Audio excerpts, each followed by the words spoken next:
party, they can register as a legitimate political party just as long as there is evidence that there is a total disavowal of resort to subversive means in order to gain political power.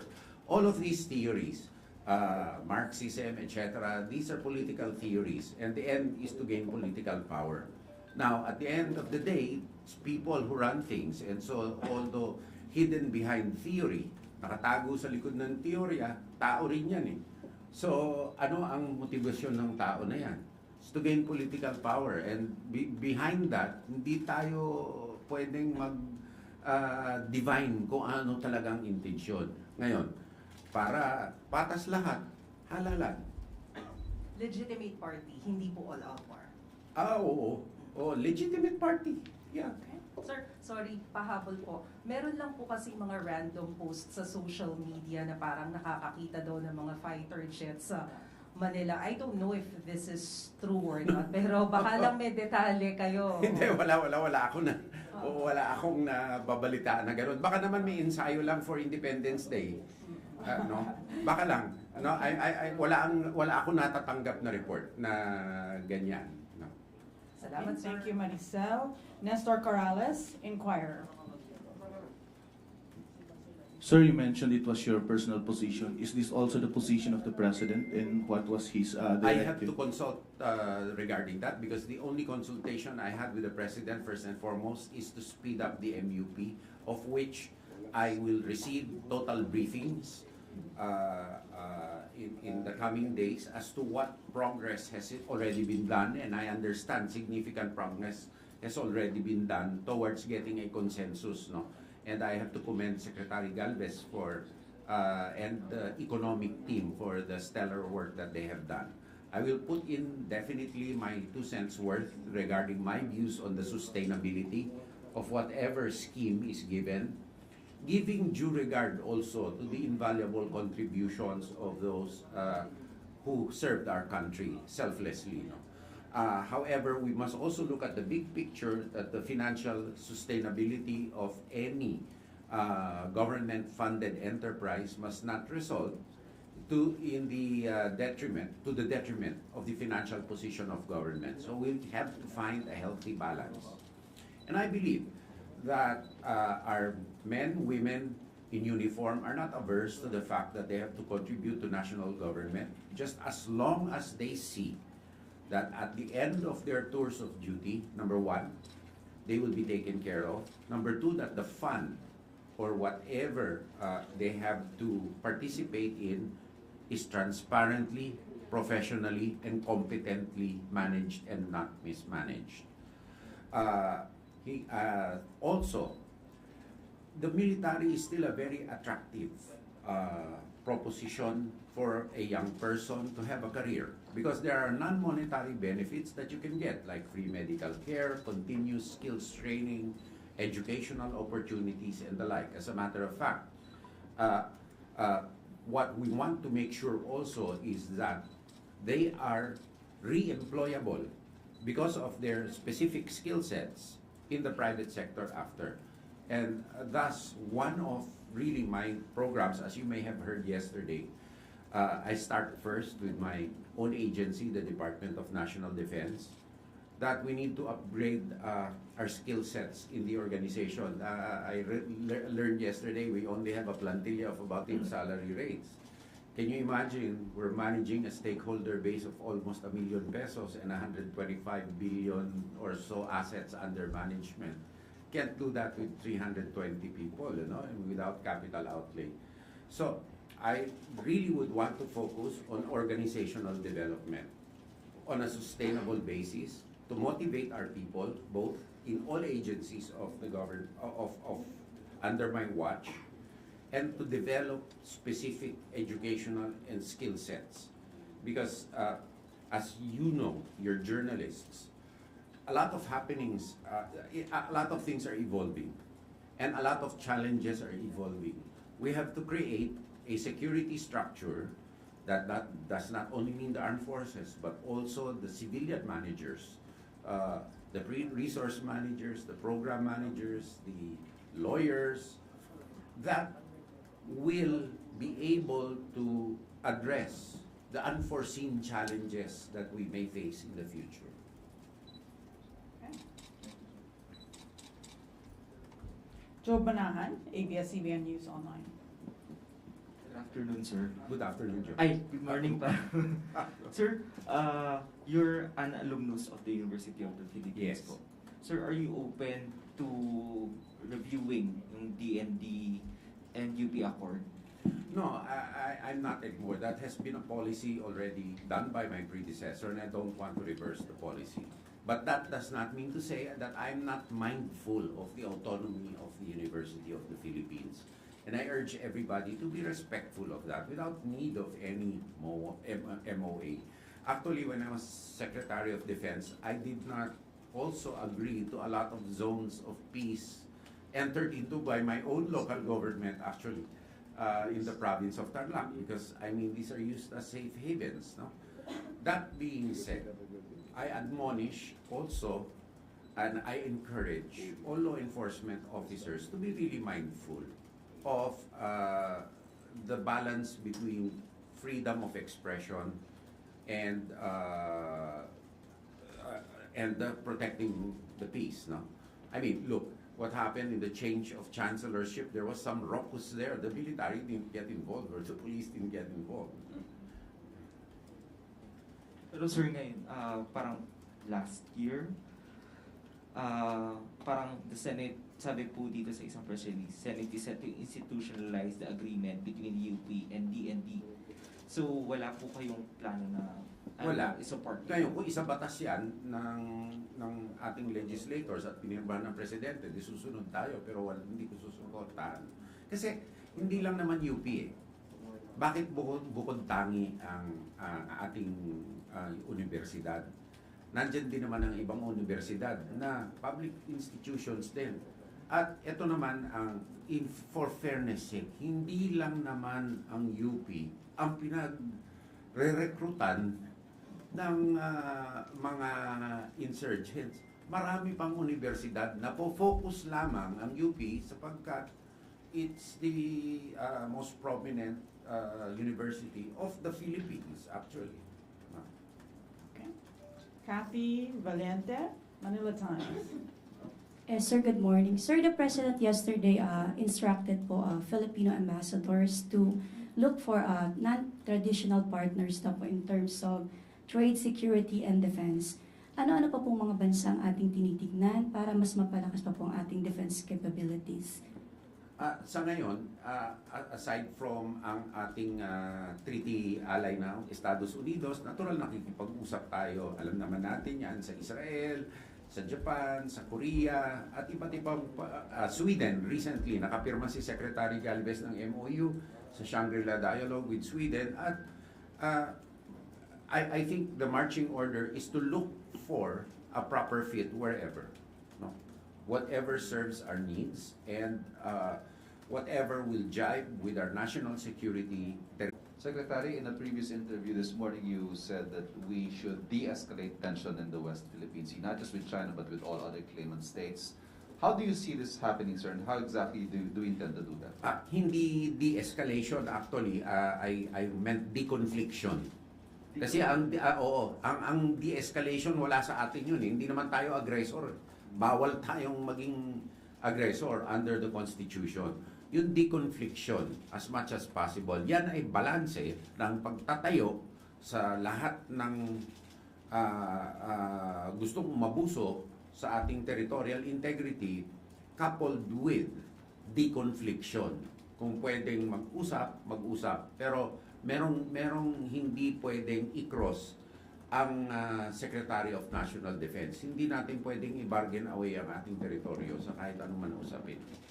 At sa usapin na yan, nasabi ko rin, Ivan, mga kababayan, na ang pagtatatag ng ating credible deterrence, ang pagtatatag ng ating kakayahan na ipagtanggol ang ating sarili ay sarili nating usapin.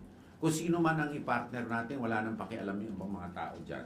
Dahil ito ay paulit-ulit na sinasabi ng ating Pangulo, ay for purely defensive purposes at deterrent purposes.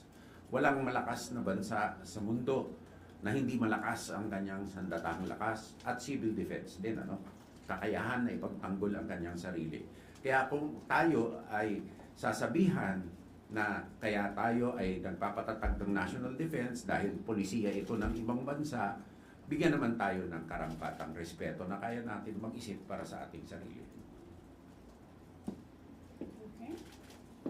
Go ahead. Secretary, Alexis Romero of the Philippines. May concerns dati regarding yung sa pension reforms na there might be early retirement ng maraming mga enlisted personnel because they are concerned about yung reforms and they want to benefit from the old system. They want to ensure na yung dating benefits na nakuha nila, makukuha pa rin nila bago pa mag-implement ng reforma. Are you confident that you will be able to avert yung ganong concern na maraming magre-retire over the proposed pension reforms? Sa tingin ko, kasi I mean it's a matter of getting an amount now without the continuing non-monetary benefits that you will enjoy in your career path, in your career pattern. Kung mag-i-invest nga tayo sa skills upgrading, sa healthcare, hindi lamang ng ating mga kasunduluhan, kundi pamilya, and other non-monetary opportunities, palagi ko may iiwan sila.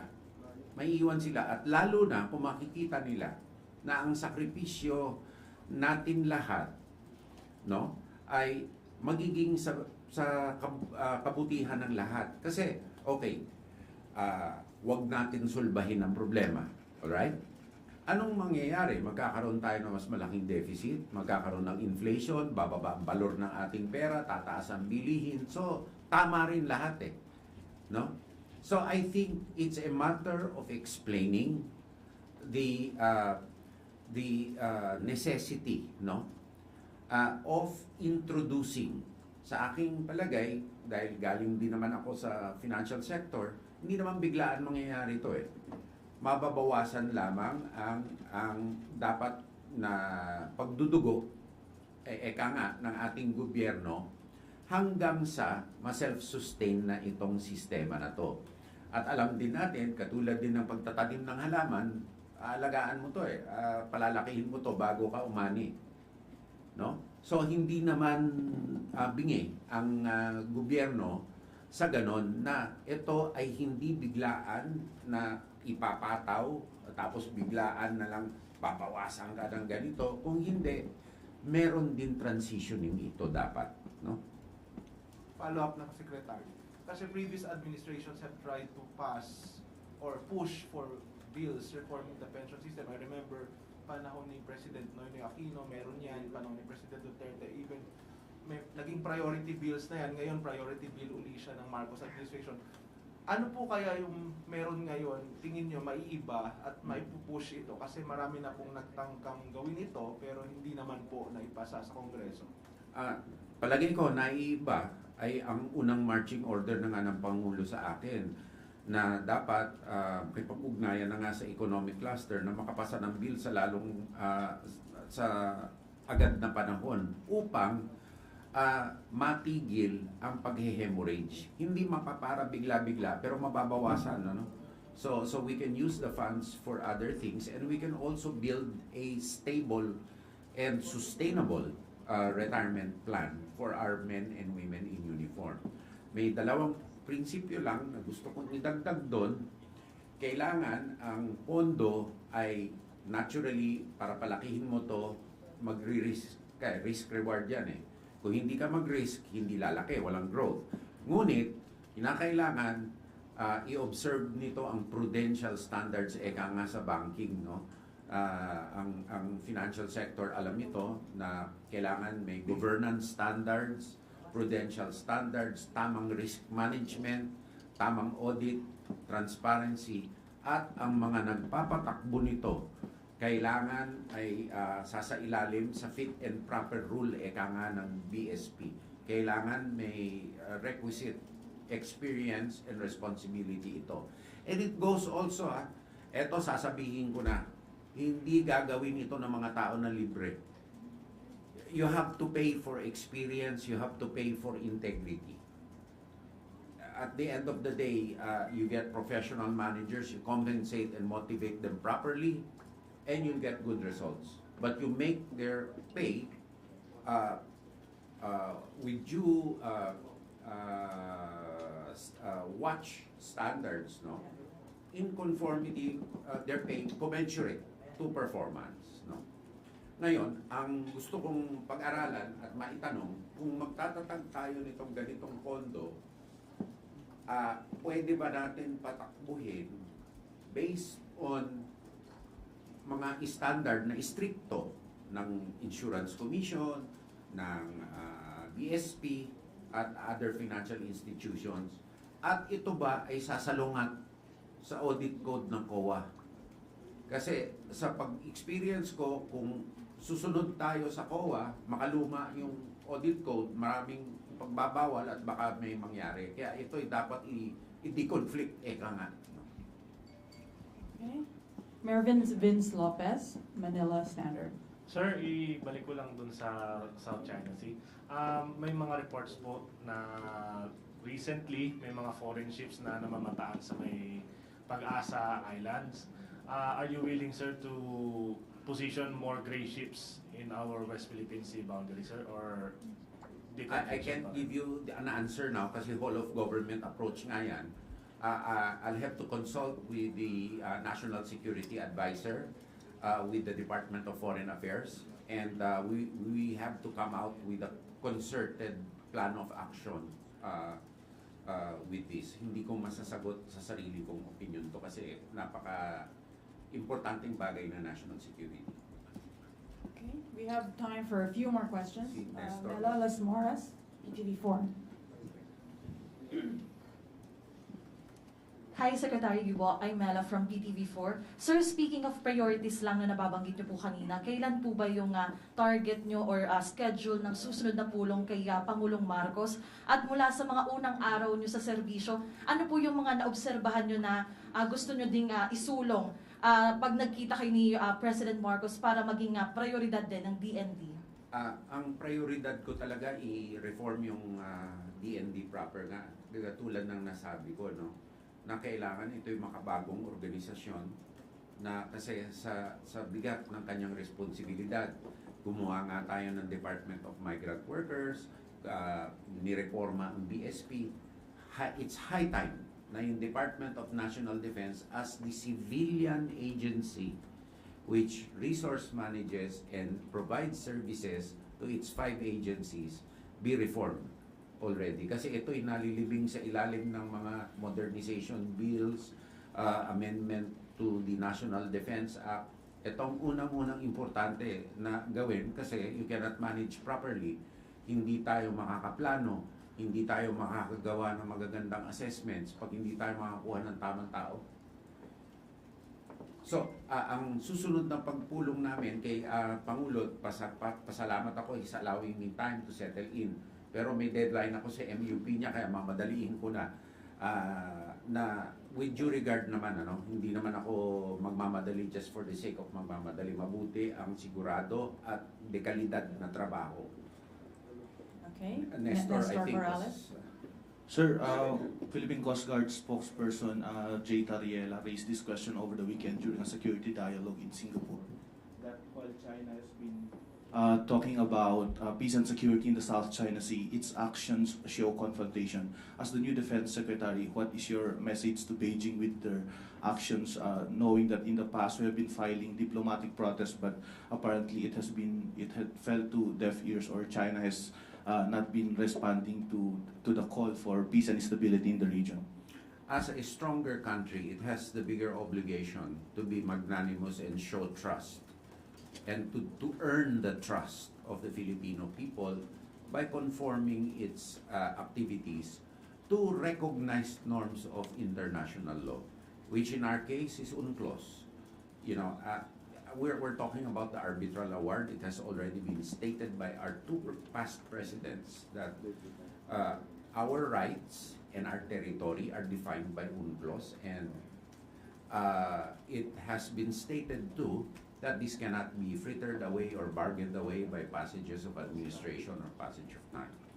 Now, what I'd like to point out is And I wrote an article before, it's published, so I can't take back what I said.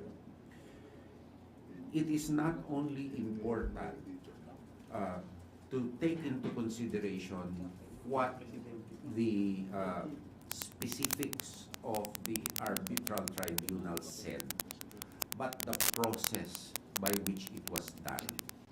It was done by an independent arbitral tribunal of experts in international law, where had China participated, would have had a chance to demonstrate its legal position in a fair and impartial proceeding. So in that same vein, we have to follow transparent procedures, and that is the best way to build trust. That being said, relations between two countries are not monodimensional. There are other relationships that we need to build up. China is a big market for this country, we realize that. And I think the United States realizes it too. No? We live in a more conflicted world where we hope that even in the Ukraine-Russia problem, our supply chains are affected, no? Being a net importer country. No? So we really hope that the benefit of everybody as world citizens will outweigh other interests. Okay. Celine Dorado, Net 25. Sir, question na po on other issues. Dati po kayo naging chairman ng National Disaster Coordinating Council and ngayon po ay NDRMC. Ano naman po yung magiging papel ninyo as new DND Secretary sa pagtugon po ng gobyerno sa El Nino phenomenon at sa inaasahang matindi po ng epekto nito sa bansa? I think I will just continue the work done. There's still a task force on the El Nino, which is headed still by Secretary Galvez, as far as I know. No? And I will just continue to support the work done and to support him if he continues on that task force. No? And yung NDRRMC, I want to study also kasi malaki ang pagbabago ng NDCC nung araw sa NDRRMC. Tapos nung pandemic, nagpalit din ng anyo kasi nagkaroon ng mga task forces para mas mabilis nga makakilos. No? So yung istruktura ng OCD at saka ng NDRRMC ay nagbago. So kailangan kong pag-aralan. Batay na rin sa mga pronouncements dati ng OP na gusto yata ang OCD na maging agency under the OP kasi nga and it's also good that you answered you asked the question, Celine, kasi separate ang civil defense military national defense katulad nung World War II, for example, sa Britain, yung kasing importante nung mga Air Force nila, nung mga sundalo nila, ang mga nagpapatay sunog, nung bombing ng London, ang mga air wardens at marshals, na sana i-integrate din ito sa ating mga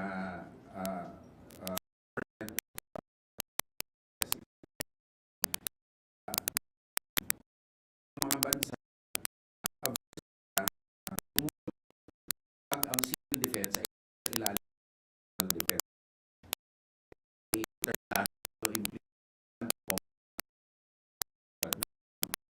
Ito yata ang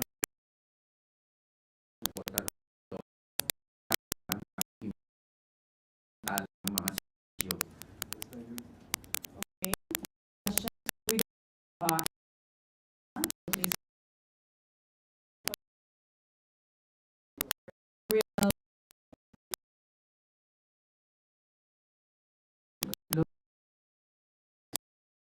Regarding previously na wala nang link yung tao at create lang journalist.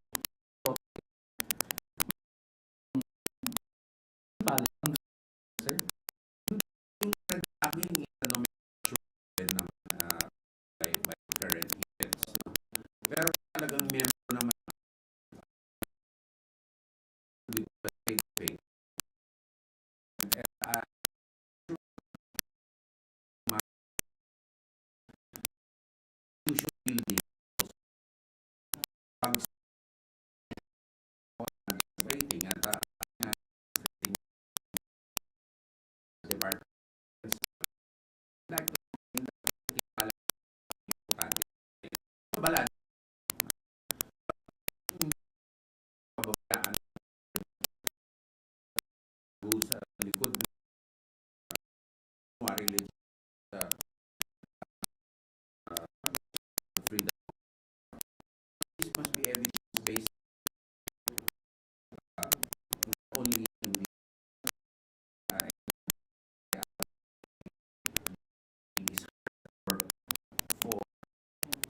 judicial process. Good afternoon, sir.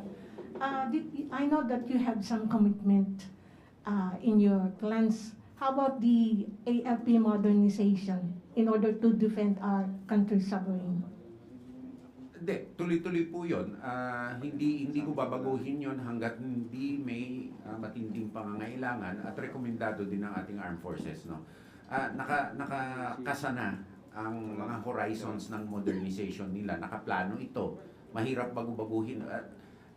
Yan ang dapat maintindihan ng mga tao. No? Ako ay magfa-facilitate kung anuman ang kailangan ng ating 5 agencies at ako ay makikiusap sa ating mga partner legislators na sana mapondohan ito. Yan ang trabaho ko.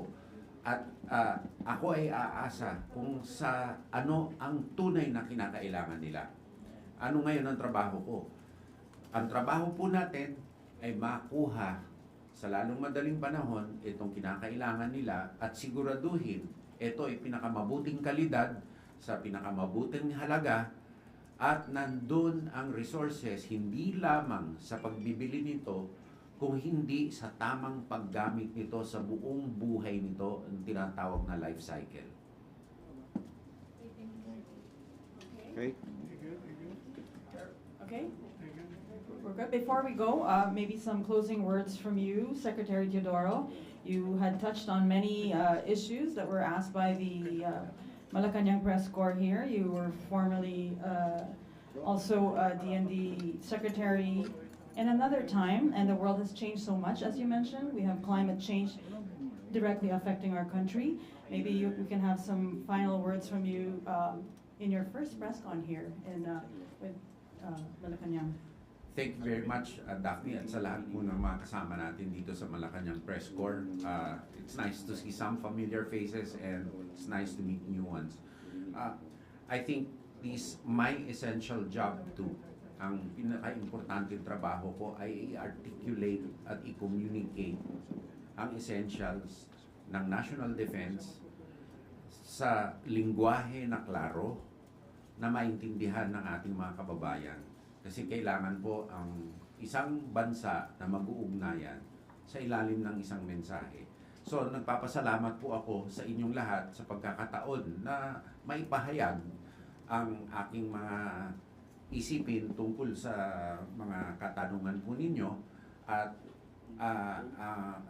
nabigyan nyo rin po ako ng pagkakataon na maipaliwanag ang trabaho ng isang Secretary of National Defense. No? Kasi ang common conception po ng ating mga kababayan ay militar kaagad. Hindi po Presidente, Chief of Staff. Ang Secretary of National Defense ay advisor ng Presidente, alter ego ng Presidente, at service provider po sa 5 ahensya. Kaya dyan po tayo tututok. Maraming salamat po, Secretary Teodoro, and thank you, Malacanang Press Corps. Good afternoon. Thank you. Thank you, sir.